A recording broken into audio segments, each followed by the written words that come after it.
Welcome to Democracy Now!, democracynow.org, the War and Peace Report. I'm Amy Goodman.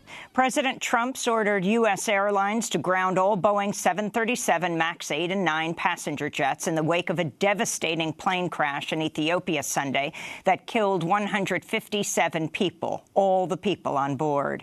Trump's move came as his administration came under mounting pressure to remove the planes from service after safety inspectors said a software glitch was likely behind Sunday's crash, as well as the crash of a Lion Air flight of the same plane type last October in Indonesia that killed all 189 people. Trump's move came hours after Canada became one of the last countries in the world to ground the Boeing jets. Boeing is an incredible company. They are working very, very hard right now. And hopefully they'll very quickly come up with the answer. But until they do, the planes are grounded. As Trump continued to praise the Boeing CEO, whom he spoke to several times, Trump's order came as the Federal Aviation Administration spent days resisting calls to ground the 737 MAX jets. The FAA hasn't had a permanent top official for over a year, and Trump's government shutdown stalled the approval of safety upgrades, including new software that might have prevented Sunday's crash. The United States Senate approved a war powers resolution Wednesday that would end U.S. involvement in the Saudi-led war in Yemen, which has killed tens of thousands of children and brought half of Yemen's 28 million people to the brink of starvation. 7 Republicans crossed the aisle to join the Democratic caucus in Wednesday's 54-46 vote on the measure, which requires President Trump to cut off military support for the war in Yemen unless U.S. troops are directly involved in fighting al-Qaeda. This is Vermont Independent Senator Bernie Sanders, who co-sponsored the resolution with Republican Utah Senator Mike Lee. Today is an extremely important day.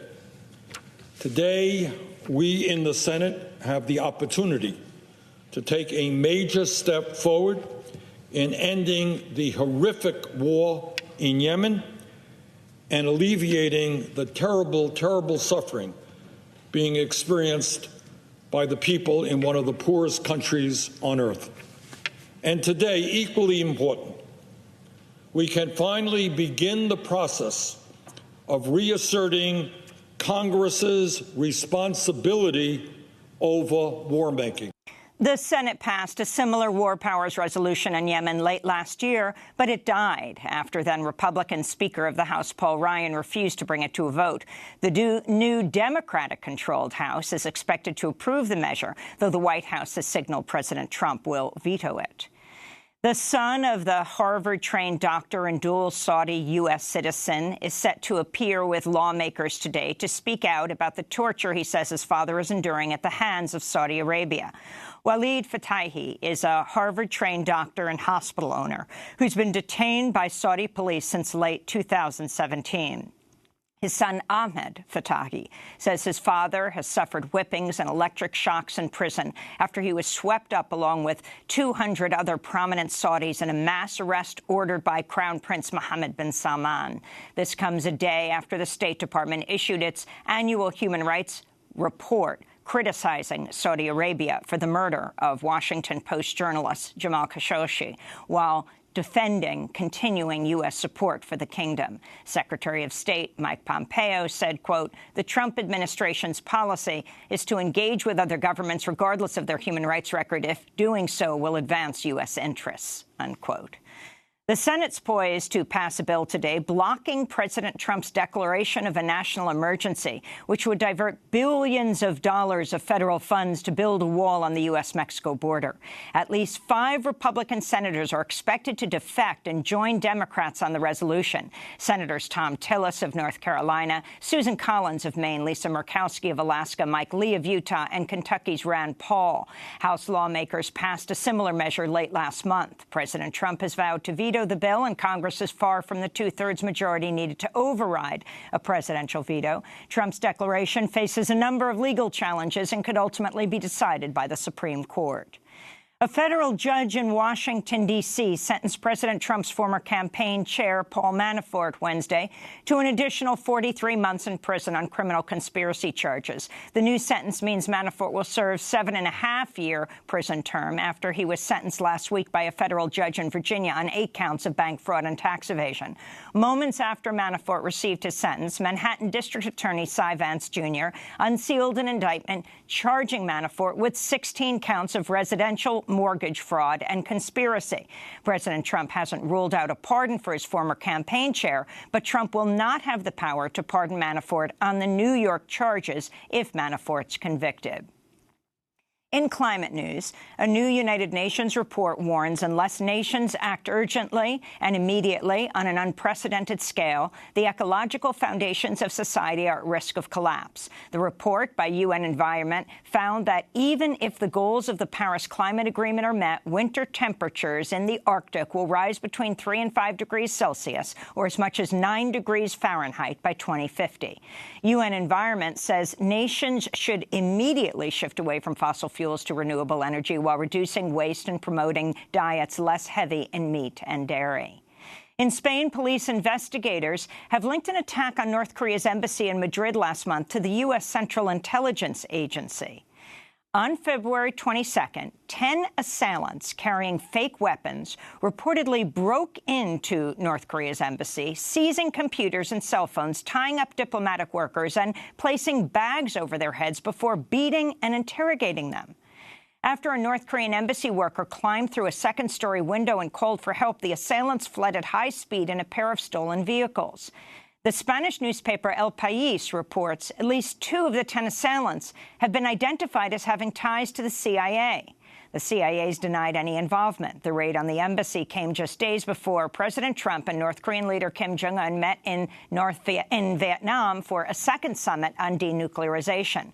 North Korea's former ambassador to Spain, Hyok-chol, now serves as a key North Korean envoy in nuclear talks with the United States. In Brazil, 2 gunmen went on a shooting rampage Wednesday at a high school in the outskirts of Sao Paulo, killing 8 people before turning their guns on themselves. At least 17 others were injured by gunfire during the assault, which saw panicked students climbing over the school's walls, screaming to neighbors for help. They just came out shooting. They didn't look at anyone. They just started shooting at anyone who was close by. A police investigator said the 2 attackers, aged 17 and 25, were former students at the high school who were inspired by the 1999 Columbine massacre in Littleton, Colorado. In January, Brazil's newly inaugurated far-right President Jair Bolsonaro signed a decree making it easier for people to keep guns at home. In Lagos, Nigeria, at least 10 people are dead and dozens more trapped under rubble after a 4-story building containing a school collapsed Wednesday. Rescue workers continued to search for survivors after some 40 students were pulled from the wreckage. Residents had long reported cracks in the building, which was listed for demolition with the Lagos Building Control Agency. In Britain, lawmakers rejected a resolution Wednesday that would see the United Kingdom exit the European Union without a formal agreement, a so-called no-deal Brexit, setting up a vote Thursday that could see Parliament ask the EU for an extension of Brexit's March 29th deadline. Joining opposition parties in Wednesday's vote were members of Prime Minister Theresa May's own Conservative Party, adding to speculation that May could soon face another no-confidence vote. Parliament's repeated failures to approve a Brexit plan have fueled calls for a new second referendum on Brexit. Back in the United States, the Senate has confirmed 2 more of President Trump's nominees to the federal bench. Naomi Rao will replace Supreme Court Justice Brett Kavanaugh on the D.C. Circuit Court of Appeals. She's a former law professor and clerk for Justice Clarence Thomas, who's backed by the arch-conservative Federalist Society. Also confirmed this week is Paul Matty, who previously served as legal counsel to ex-New Jersey Republican Governor Chris Christie. He'll serve on the U.S. Third Circuit Court in Philadelphia. Their confirmations mean 1 out of every 5 appeals court judges have been nominated by President Trump.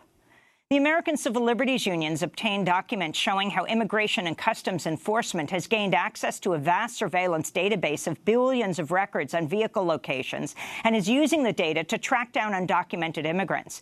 The data gathers license plate numbers from red light and speed limit cameras, toll booths, parking lot surveillance cameras, and other sources in order to track drivers with little or no federal oversight. Democratic Senator Ron Wyden of Oregon has called the program a, quote, massive for-profit location tracking database and about the worst I have ever heard of when it comes to Americans' privacy and security, he said. The federal prosecutors have launched a criminal probe into whether Facebook illegally shared the personal data of hundreds of millions of people with some of the world's largest technology companies. The New York Times reports a grand jury in New York has subpoenaed information from at least 2 prominent makers of smartphones and other devices related to the alleged privacy breach. This comes as Facebook already faces a number of ongoing federal investigations, including a criminal probe into how Facebook gave personal data from some 87 million users to the firm Cambridge Analytica without their knowledge or consent, data the company used to sway voters to support President Donald Trump during the 2016 campaign. California Governor Gavin Newsom has signed an executive order putting a moratorium on plans to execute more than 700 prisoners on death row in California. This is Governor Newsom speaking in Sacramento Wednesday.